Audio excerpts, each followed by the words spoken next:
Coming at you live. It is your boy Skills. It is Saturday, January 20th, 2024. We have a lot of things to get into here on Skills on Sports, which is probably, I should have started with that, but I didn't. Skills on Sports here. First episode in a while. Good to be with you again. This is going to be probably no more than a 30-minute show. We have so much to get into, but I have other shows I have to prep for and other shows I have to edit. And I also have something on my hat, which is really annoying the hell out of me. Get rid of that thing there. It's still there. Yes, for your viewing pleasure, me cleaning my hat off. I just want to tell you, if you want hard-hitting sports knowledge, hard-hitting sports news, facts, trivia, you've come to the wrong place. I'm just a fat guy that rambles on about the world of the NBA, the world of the NFL, the world of the MLB. But I know a little bit, so hopefully you can gain some knowledge. There it is. Hopefully you can still gain some knowledge, some entertainment, some joy from watching this program. Again, we're going to run a little short today. We usually run close to an hour. I'm trying to whittle that down to about 40 minutes. Today will be even whittled shorter, down to probably around 25 to 30 minutes. But we're going to try to squeeze everything in. As you should know, if you are a sports fan, today is the beginning of the divisional round NFL playoffs. We have, starting off, the Texans will be playing the Ravens starting in about probably less than 10 minutes. And then later on, around 5 o'clock, my 49ers will host the surging Green Bay Packers. They came off last week, crushing the Dallas Cowboys 48-32. That 48-32 score does not suggest how lopsided that victory actually was. Remember, Green Bay actually led 27-0 at one point in that game before Dallas put together a late fourth quarter rally, made the score look a little closer than what it actually was.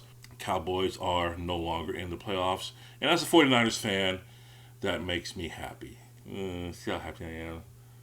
Although, I want to say, that speech Jimmy Johnson gave during the Fox broadcast at halftime, during the halftime show, man, he had me ready to run through a wall. I can see why so many of his players, even the star players like Irvin, Smith, Aikman, why they to this day are loyal and close to him, why they to this day support him, and were happy as anyone for him when he finally got into the Hall of Fame and his Ring of Honor with Jerry Jones and the Cowboys.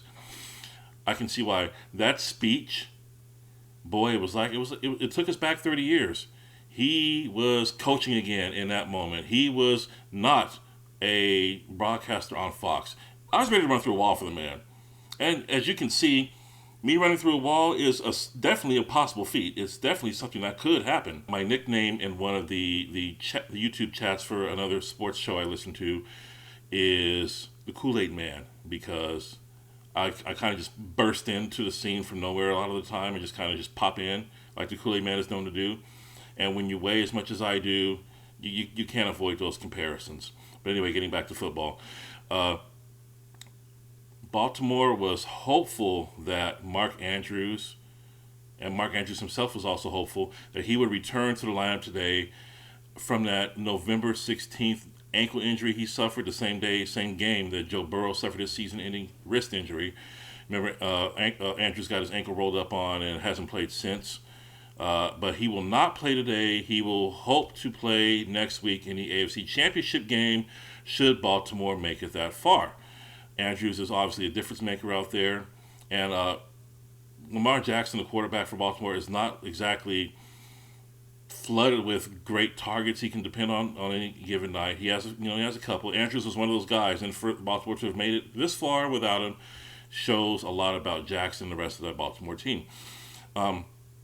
Houston, meanwhile, they kind of surprised a lot of people this year. They certainly surprised me. I wasn't expecting them to go very far, even with the new head coach, DeMeco Ryans, former Niners defensive coordinator, I should remind you, running things. But if he's not coach of the year, whatever happens today, I know the playoffs aren't supposed to factor in the voting, but he's probably got my vote for coach of the year. Either him or Dan Campbell. It's pretty cut and dry, those two guys. Maybe one or two other guys who I'm not thinking of off the top of my head. So Baltimore and Houston kicking off. By the time this recording is over, they should be probably close to ending the first quarter, if not already through with the first quarter. But the game I want to get into, as a 49ers fan, you can't see here, I'm a Warriors gear. The 49ers, 12-5 regular season, coming off a bye, of course, first round bye. Will this help? Will this hurt them? We've seen many examples over the years. Dallas Cowboys, who I just talked about, one of them, teams that do not do well after having that week off for rest. Is the bye week more harmful or helpful? And I guess it depends a lot if you have a lot of injured guys, which 49ers thankfully do not. The one or two guys that they have that may have possibly not played this week, we're not going to play this week no matter what, whether they had a bye or not. Hufanga was not going to play this week. He had a horrible torn ACL. There was no way he was going to play this week anyway. He's one guy that we're missing in the secondary. I was going to prepare you a list of teams that fell in the divisional round after missing that first round bye. I didn't have time to do all that. Just trust me, there's been quite a few of these recent years. And now that's one reason why, I wonder if that's one reason why we're down from two NFL teams to get the bye to one, with the addition of a seventh playoff team, which was long overdue in my opinion. Not many people seem to mind because, as it turns out, as rough and as physical and as dangerous as the NFL football is and always has been, when you miss that week, yeah, your body heals, and the healing is needed. The healing is necessary. You got to, if you're running back, you're carrying the ball 20, 25 times a game, that hurts. If you're a quarterback, especially on a bad team, well, bad team's not going to be in the playoffs getting a bye, but if you're a quarterback on any team, you're going to get hit a number of times. That hurts. Wide receivers making plays, catching balls, getting hit, running for their lives, that hurts. Wear and tear. You're always going to need some sort of rest. The question is, what do you do when the rest is too much? I mean, ideally, in a perfect world, could you simulate a game on the Sunday that you would be playing just to keep the bodies used to it in their routine? Because, the human body is an amazing thing. And I was talking about this with someone the other day, the way the body can train itself to know what to expect. And I read this a long time ago. I was talking about this with a family member about how the human body, one reason why people struggle with sleep, people who lie in bed all day or sit in bed all day, don't leave the bed for a good portion of the day, and then have trouble sleeping at night in that same bed, their body does not have a chance to train itself that the bed is for sleeping. That the bed, when I get in here, I ain't supposed to be tired. I'm supposed to just, fall asleep. When you're in the bed all the time, your body can't train itself to know anything other than, well, this is just, I sleep here, I sit here, I eat here, I read here, I watch TV here. So it's tough. You gotta get yourself an easy chair, a lounger, some kind of maybe a cot if you really just want to lay around and that's really what you want to do, or lie on your couch even if you can do that. So the body, when it's expecting to get hit on Sunday and Monday and then it doesn't, you get out of that routine. You're used to running around on Sunday and Monday, and the rest for the injured players, as I said, can be beneficial. If you're really hurt and you got the hamstring tweak, you got the groin tweak. Who's on the Niners? He's got the groin injury. That's a tweak going on. Logan Ryan, defensive back. He's dealing with a groin injury. The rest is probably instrumental for him. He's still, I believe, on the questionable list, but I'd be surprised if he didn't go out there today. Other Niners with injuries, we got Dre Greenlaw. He's got a little Achilles issue. I expect him to be out there. He was limited in practice this week. Cleveland Farrell is the one guy we're going to be missing. I mentioned two guys earlier, Hufanga and Farrell, of course, is another guy who was going to miss this week, whether he had last week off or not. This brings me to the game 17, week 18 of the season. I hate it. I hate these 9-8 one-loss records. I hate these uneven home and away records. 17 games. I mean, I don't know how I feel. Would I feel better with 18? I don't know. I hate the fact that these guys have stuck with an extra game, stuck with 4 more quarters of pounding, and look at what happened to Sam Laporta for the Lions, the rookie tight end. I mean, luckily he was able to come back, but he got hurt in week 17. Farrell got hurt in week 17. There's another guy took a real bad hit and was knocked out in week 17. I can't remember who it is off the top of my head, but the game should not have even been played that day. Could you imagine the season hinging on an injury, a loss of a player because he got hurt in a game that didn't exist 4 years ago? Because owners want to make more money off these guys. They're already making money off. They're making money off me just from buying football cards that are not even new cards. I'm buying score cards, just because I have an obsession with the score company. I'm buying score football cards left and right, paying off out of my nose to get them a lot of the times. So the NFL was not hurting for money. But what do they say about greedy people? Greedy people just want more. When a millionaire has millions, he wants billions. There's no such thing as enough, right? And it's coming at the expense of these young men. And granted, they know what they're getting into. But what about the guys who joined the league in, say, 2017, had no reason to believe, at least know for a fact, there was going to be extra games added on? Now, I'm pretty sure they'd still join the NFL. I'm pretty sure that would not have affected their career choice. Well, you mean going from 16 games and now you're playing 17 games? I'm not going to do that. No, it's not like that. It's not like that. And I've played football not on a competitive level, as far as like on a team, on any kind of high school or college team. I've played football recreationally, and even my big ass hurt afterward. So if I'm hurting like hell, playing with a bunch of guys who are half my size, can you imagine how these guys feel on any given? I was watching an interview with I think it was Jason Kelsey, yeah, and we'll get to Jason Kelsey a little bit later on in the show. He was talking about how for the first time in his career, one reason why he's leaning toward retirement is that for the first time in his career, he's still hurt on Wednesdays after playing on Sundays or Mondays and the occasional Thursday in recent years. And he's older now. I can certainly see where he's coming from. Because even the 32 or 33, however old he is, I think Jason might be 34, somewhere in that range, 32, 34, somewhere in that range. I, as a young man, was still, was starting to feel a lot different than what I felt 5 years before that. I was not as springy. And for me, who was about as far from a pro athlete as you can get without being a nerd, a guy like Kelsey, who's been a pro athlete for over a decade and, an amateur athlete before that, yeah, he's got a lot of wear and tear. I can certainly understand why you would not want a 17th game. And I hope eventually it goes away. Unlikely to, since it's making the league some money. But you never know. We'll see. We'll see what happens there. We'll save the 49ers and the detailed 49ers stuff for my later show with my buddy Sir Slorbag and my buddy OG when we do Season Over Fire Everyone's Sports Show. That's to come later on. For now, I'll just talk a little bit more about the general playoffs. We have talked about the Ravens and Texans. We also have coming up the Tampa Bay Bucks at the Detroit Lions. And I bring this up because if you're the Tampa Bay Buccaneers and you brought in Tom Brady for 2020, right, after years of mediocrity, a lot of mediocrity, since they won that 2002 Super Bowl over the Oakland Raiders, rest in peace. You brought in Tom Brady, he could get you a Super Bowl right away, get you to the playoffs 2 more years after that. And then Tom Brady retires. And then you bring in Baker Mayfield, a guy who's had an up and a down career. Well, maybe I should have just used one arm for that. An up and a down career. He's had his moments with the Browns. He's had his not so great moments with the Browns and others. But this year he was a find. He was quite a find off kind of on the scrap heap. And he helped guide the Tampa Bay Bucks to a 9-8 record in the playoff berth.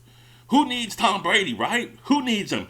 Hey, apparently, so if you're Bill Belichick, you can use this argument for those people who say that you only won your 300-plus games because of Tom Brady, or at least the bulk of them, because remember, you won like about 30 with the Browns or whatever. You won all those games because of Brady. You won all those Super Bowls because of Brady. But if Brady was so special, if Tom Brady was so special, why did the Tampa Bay Bucks go back to the playoffs with an even better record the year after Brady retired? They brought in the quarterback who's certainly not going to the Hall of Fame. Is Tom Brady the difference that we think he is? Was he the difference maker that we thought he was? I'm going to say what I've always said. It was a combination of the two. Belichick and Brady, the combination is what made it happen. Belichick hasn't won anything without him. Obviously. Yeah, he had one playoff berth in 4 years with Mac Jones, right? No one's debating that Brady made a difference in New England. But old Brady out of Tampa Bay. This is just an argument that I would present if I were trying to defend Bill Belichick or bring down Tom Brady. It says a lot. It says something anyway that the Bucs are able to go back to the playoffs so quickly with a on paper inferior quarterback to Tom Brady with an even better record than Brady had in his last season. Now, granted, Brady didn't have all his receivers last season, but still. And that brings me to Skillz on pills. I take blood pressure medication. 2 of them, in fact. And I take them because I get a little upset, I get a little riled up, get a little emotional about things in life, including the sporting world.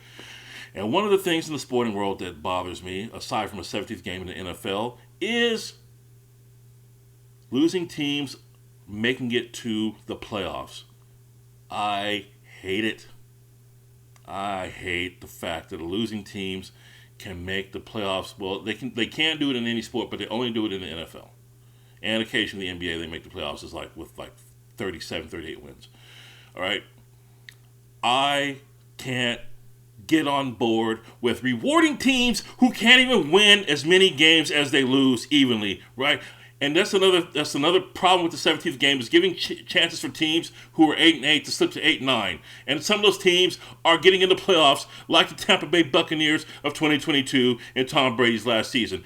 I forgot about them. They made the playoffs in 2022 with an 8-9 record. They almost did it again this year with an 8-9 record. And I ran on about this. I don't think I did it in the Skillz on Pills feature, but I ran on about losing teams, making the playoffs with losing records. It's got to stop. You cannot have teams. You cannot reward teams for mediocrity anymore.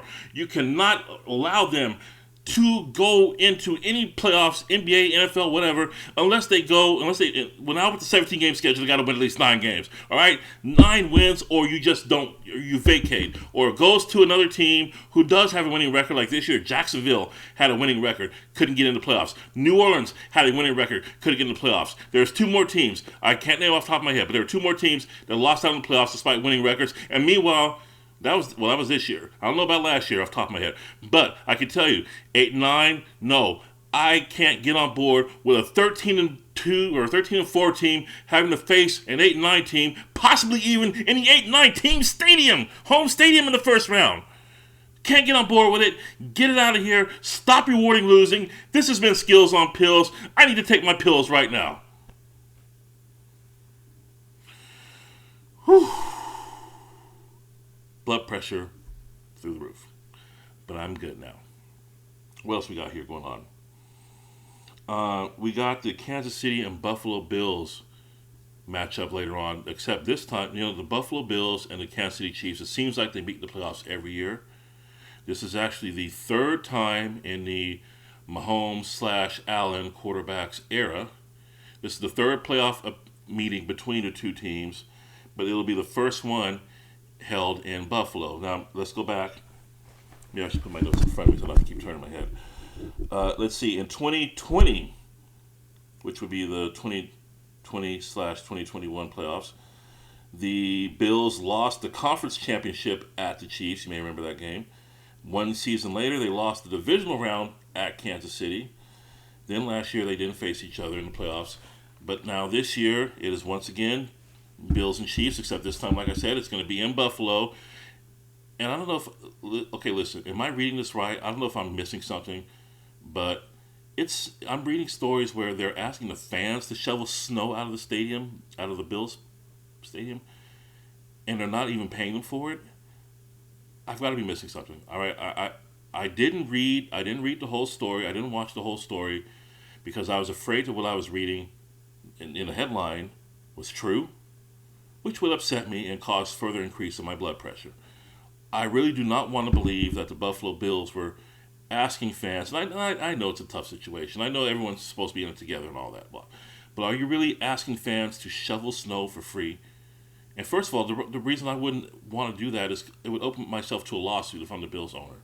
It would open the Pagulas to a lawsuit if a fan is shoveling snow and got hurt somehow, right? That's the main reason I wouldn't But number 2, are you telling me that the Buffalo Bills don't have 20, 30 people. I know it's a ton of snow there, but you don't have staff. You don't have anyone you can turn to, a pro service who can help your professional football team out. Are you telling me that if you're having fans do it, if you're really so desperate for bodies that you're having the fans do it, fine, but you're not compensating them in any way? They're not getting. I'm not saying they got to get tickets necessarily, but you got to give them something besides gloves. Hi. I work for the Butthead Buffalo Bills. I would like you to. I'm asking you to maybe come in here and take the snow out of our stadium so that players can play. Uh-huh. I'm gonna give you something for your time. Okay, what I'm gonna give you is a big thumbs up. I'm gonna give you a big thumbs up because you're number one. Now, to me, you get two fingers now. Please tell me that this isn't true. Please tell me this isn't true. And if it is true, just say nothing. I don't want to know if that's what they're really asking for. Okay, moving on. We got about 10 minutes left in the show. So I'm going to get into some NBA news. Of course, the biggest NBA news beginning of this past week was the Pascal Siakam trade from the Raptors to the Pacers. But by the time the week was over, that was no longer the main headline. The main headline was the passing of Warriors assistant coach, and let me read this, I don't want to mispronounce his name, Dejan Milojevic. Jesus, forgive me for saying his name wrong. I'm a Warriors fan too. I should know how to pronounce his name, but look at this. I can't do anything with this thing. Okay, I'm sorry. I did the best I could. He passed away from a heart attack at age 46 a few days ago, and he was eating dinner with the team. Apparently, I don't have all the details on that, but he was rushed to the hospital in Utah. This was in advance of a game against the Jazz, which was supposed to be played Wednesday night, but has since been postponed, along with the Dallas Mavericks game, which was scheduled for Friday, but it's also postponed, obviously, in the wake of this tragedy. He was he was a former player, first of all, in Europe. Once had 141 points as a teenager in a game. Guy was a baller as a player. Went into coaching in Europe. Was asked by the Warriors specifically to come over here, bring his talents to the United States, which he did prior to the 2021-2022 season. Got a ring with the Warriors. And yeah, it's a horrible story. It's a horrible story. The guy was only 46. He's only a couple years older than I am about to be in March. If I'm allowed to live to March, I'm going to turn 44, and it's frightening. It's frightening. I don't know what his medical condition. Maybe if he had underlying heart damage, or was he a smoker? Was he under a lot of extra stress? I know the Warriors aren't doing too well, but you don't hear about coaches just dying over their team struggling, because it's at the end of the day, it's not that important. And I truly hope, if that's what contributed to his passing, that that something is done, something is learned from this, to not take these wins and losses as seriously as fans might. Because I mean, me and my buddies, we go nuts in our group chat over the Warriors' struggles and over their successes. But at the end of the day, it's just basketball. World peace does not depend on whether or not Draymond Green has a triple-double. World peace does not depend on whether or not Klay Thompson has over 50% shooting in any given game. It's important to us fans up to a point. And if Coach Milojevic was passing was a result of just stressing too hard over basketball, man, it just makes it even 10 times worse. God be with his family. He had children. It's just an awful situation. I will say that one of the players he mentored in Europe was Nikola Jokic. And that guy, you may have heard of him. He's pretty good. He went out and had quite a ball game last night against Boston. 34 points. He was just doing it all. And I don't know if he officially did it in honor of his fallen former coach, but it was certainly a fitting tribute for someone who Jokic admitted contributed to his career, and someone he knew closely. So rest in peace to Warriors coach, and Coach Decky, as a lot of people have apparently called him. Other news in the NBA, we got, I think the biggest story, at least in my view, was the retirement of the number 40 of Udonis Haslem by the Miami Heat. Haslem is a legend down there. 20 years with the Heat. Now, granted, the last 7 years or so he barely played, but his leadership, his presence, his toughness on that team was one reason why they made it to two finals, even after Dwayne Wade left, even after LeBron James and Chris Bosh were all gone. He were able to turn things around, get Jimmy Butler in there, Coach Spoelstra, who got a recent contract extension, and that was the tandem. And even though Butler and Haslam had at least one public spat on my 22nd or 42nd birthday, the truth of the matter is the Heat have been one of the league's premier year in year out contending franchises. A team that doesn't stay down for very long in this Spoelstra, Riley, Butler, Haslam era, and they're having a decent year right now too. And so Haslam's number joins Tim Hardaway Sr., joins Alonzo Mourning, joins Chris Bosh, and joins Dwayne Wade in the rafters. And eventually, in due time, they'll probably put, I forgot Michael Jordan. I'm just thinking of just Heat players only. They also retired 23 from Michael Jordan many years ago as a league thing. But eventually, I don't know if LeBron James went number 6 with Miami, so they can still retire 6 without any conflict with Michael Jordan. If they ever decide they want to do that. I don't know how long Butler's going to be with the team. He may one day see his number up there, depending on how long he stays in Miami and what the Heat end up doing. Haslam sat, he sat courtside while Pat Riley spoke, and Pat Riley gave a very, very, very eloquent speech. Talked about players fearing. The one thing they fear maybe more than anything else is becoming insignificant and forgotten, basically. And he made it clear that Udonis Haslam will never ever be forgotten in Miami. They dedicated 3 seats to Haslam from the arena that his family would sit in, and they renamed the replacement seats after his family. I thought, because he's taking the originals with him home. So I thought that was just an amazing tribute. I've always respected Haslam. And if you don't know, Haslam and Mike Miller have a podcast together. I think it's called The OGs. And they had an episode recently with Bam Adebayo. You got to hear the story. They talk about James Johnson. You got to hear it. Look it up on YouTube. It's there. We only have a few minutes left. I don't want to go on too long. Let's get into... did we cover all the NBA stuff I wanted to talk about? Oh, Detroit Pistons won a game. They won the 4th game of the year. On Monday night, they beat the Wizards 129-117. They are now 4-37. They were in a close game as I started recording today. Who were they playing today? I forgot who they were playing today, but it was Milwaukee. It was a close game. They may win that one too. Let's see. In other NFL news, did I cover everything? I was going to get into Tyler Higbee and his injury with the for the Rams in last week's playoff game. That awful hit and. Yeah, you cannot allow guys to just launch themselves and the players low anymore. You just can't. Eventually, that's got to be policed out of the game. And I know defenses are already getting policed like crazy, but if I were making rules, if it were up to me to be on some committee, what I'm going to allow defenders to do to players, the first thing I'm going to say is you can't launch into their legs. You cannot launch into a receiver's legs or a runner's legs or a quarterback's legs. You just cannot do that. I'm surprised more guys don't get ostrich knees from such hits.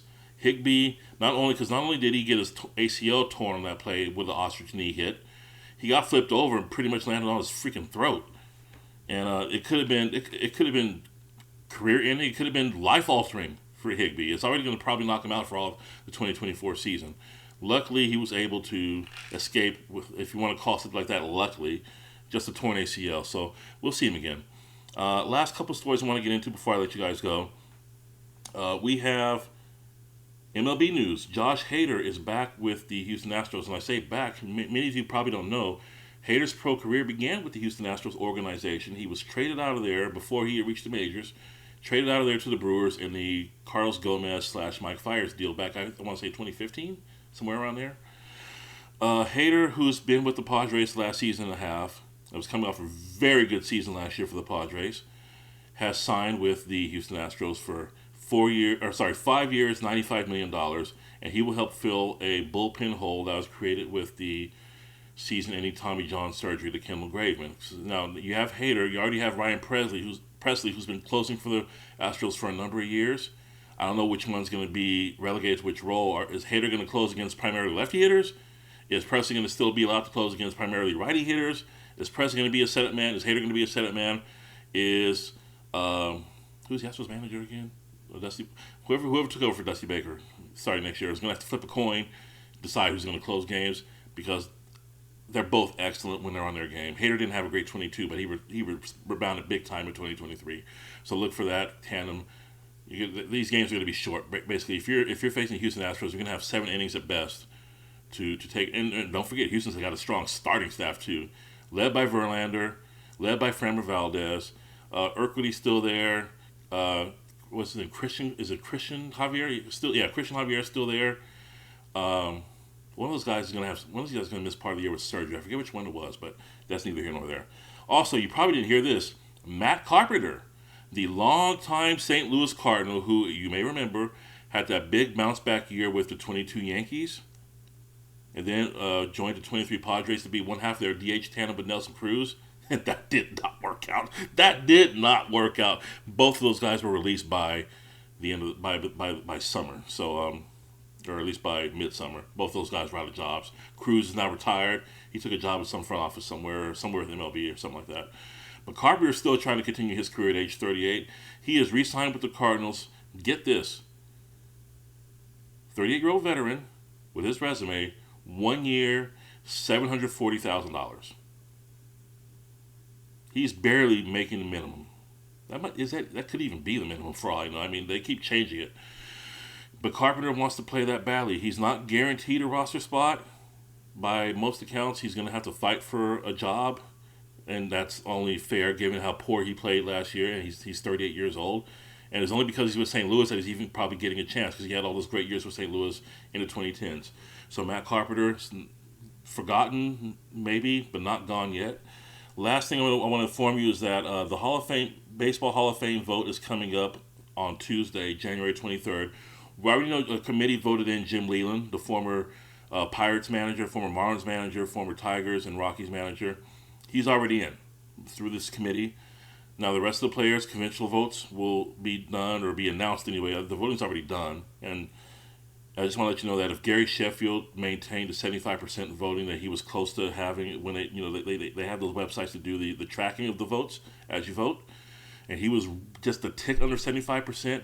If he gets in, and he was brought down the same Balco thing that brought down Barry Bonds, or at least he was exposed, and if he gets in and no Barry, I'm already about 80% through the Hall of Fame. As those of you who follow me on Twitter know, I'm making my own.